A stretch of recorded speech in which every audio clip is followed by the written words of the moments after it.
Welcome, everyone, to the Jury Award Conversation Series. Today, we'll be speaking with the winners of the Drama Feature Screenplay Award presented by Writers Guild of America East, Comedy Feature Screenplay Award presented by Sony Pictures Animation, Horror Feature Screenplay Award, and the Sci-Fi Feature Screenplay Award.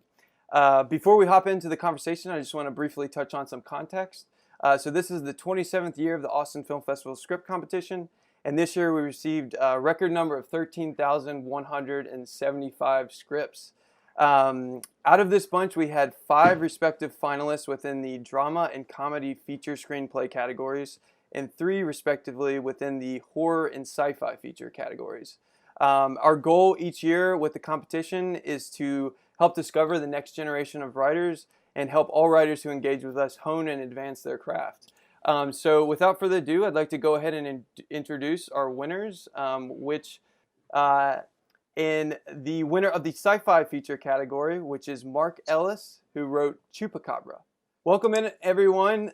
Thank you so much for joining. Really excited to get to speak with you all. I know you all kind of just found out that you're winners, so I know the excitement is probably still in the air. And so anyway, we just really are grateful to get to talk with you today.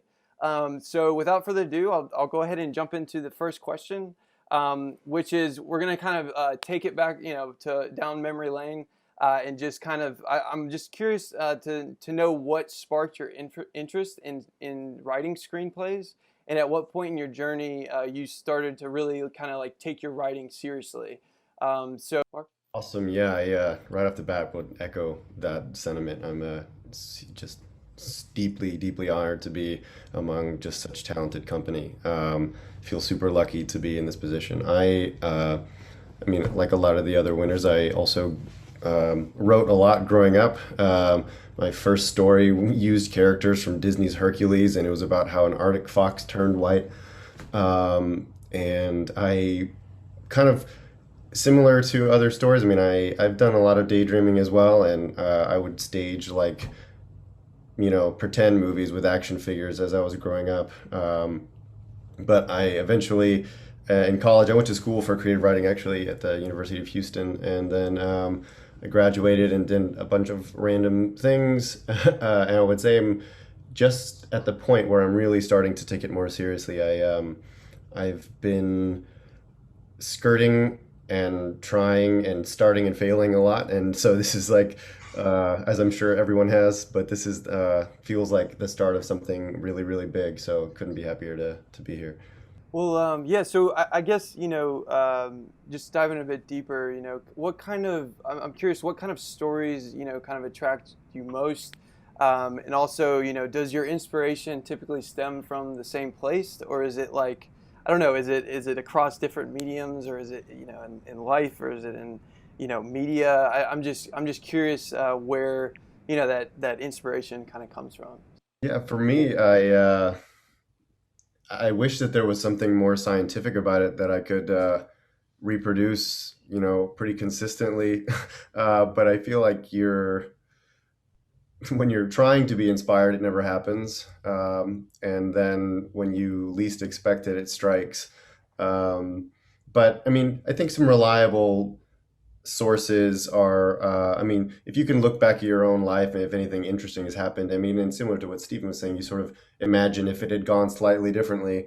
Or, I was really influenced a lot with like magical realism as a movement, just the idea that there's something sort of mystical about everyday life, and really running with that. And then I'm also drawn to horror stories, so just sort of taking like everyday fears and trying to transform or personify them in some way that makes a good metaphor. Like I think The Babadook is a really good example of a movie that does that well.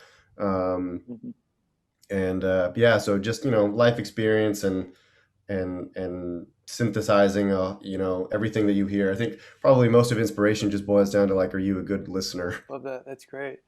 Um, Kind of, some of y'all touched on kind of the genre specific, that you focus on a specific genre, and clearly you all are kind of in at least with these scripts are in different genres. So I'm curious if y'all ever, focus and like and I guess cross over to different genres and kind of write in that. I know, Mark, you're with horror, but have you, dipped into comedy at all? Like, and if so, is there a reason for that, or is it just kind of you're just exploring it, and how does that maybe influence how you kind of move forward with just your writing in general and Sure. your practice in general? Yeah. Right. Yeah, I think that most of my ideas probably are based on horror, and I think that there's maybe a bit of like self pigeonholing when you start thinking like, oh, like you as you get older, you think that you've developed a certain set of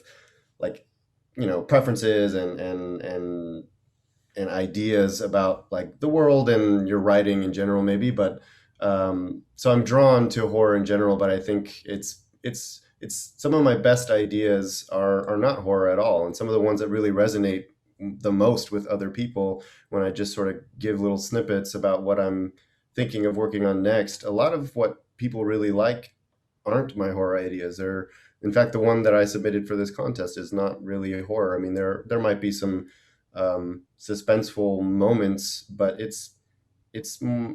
mean, it's not too different than like Stand by Me or The Goonies or something. I mean, it's more of like an adventure film in some ways. But I think um, there's that element of truth, like we were saying earlier. Like there, to me, like it was a true story to me. It felt really nice, and I think the best thing to do is really follow that. I when I had the idea for this script, I was telling my wife about it, and I actually teared up just thinking about it because it was really tied to a certain time in my own life, and I thought like that's something I should really chase that rather than just kind of pigeonhole myself into the genres that I tend to like more, be more receptive to the ideas that stir me because I'm more likely to move an audience if I myself am moved, I think. Love it, love it, great. Um, so I'm interested in kind of, what excites you the most about, the craft of screenwriting. Like, what what about, it can be a technical thing, like it could be, following characters. It could be, just what about the creative process of writing a screenplay um, excites you the most? Like being done with it. Nice, yeah. Um, no, I mean, truthfully, it's just hard. I think I've played some music in my life and I've done some other kinds of like creative things, and there's something about a blank page that's more intimidating than a blank canvas or, like a musician, like an instrument that's just sitting there, at least to me. But the probably what excites me is when I think somebody mentioned about like a flow, like you can really just start getting into an idea and start building a world from nothing. I think that's the feeling of sort of like like unbridled creative power is really thrilling, and especially when you feel like the muse is behind you. Like it just can be really impressive to feel like you're you're creating something from nothing and in a way that other people might get to see on a screen. I think that's probably the most exciting thing to me, is imagining like this might actually get made and somebody might see these words and somebody else is going to take these words and actually like, you know, frame an image and put a soundtrack behind it, and like just imagining the emotional experiences and touch points that I love about movies so much. I mean, they've shaped a lot of my life. It's hard to imagine being who I am without having seen, like, and I don't know, any movie that I watched when I was a kid 100 times, like Jurassic Park. I've seen that countless times, and I just feel like now it's a part of me, and it's to think that somebody just sat down and wrote that, and then another person said, "That's a really great, strong script. Let's turn it into a movie." And I don't know, that whole thing is just it's magical, and when it really comes together. Great. Well, hey, thank you all so much again for joining us, and congratulations again for your huge accomplishment. Really, we wish you the best of luck on behalf of Austin Film Festival. So yeah, great job. Thank you very much. Yeah. Thanks a lot. Thank you. Congratulations, guys. Yes, guys. Congratulations. Great Cheers. work. Very grateful.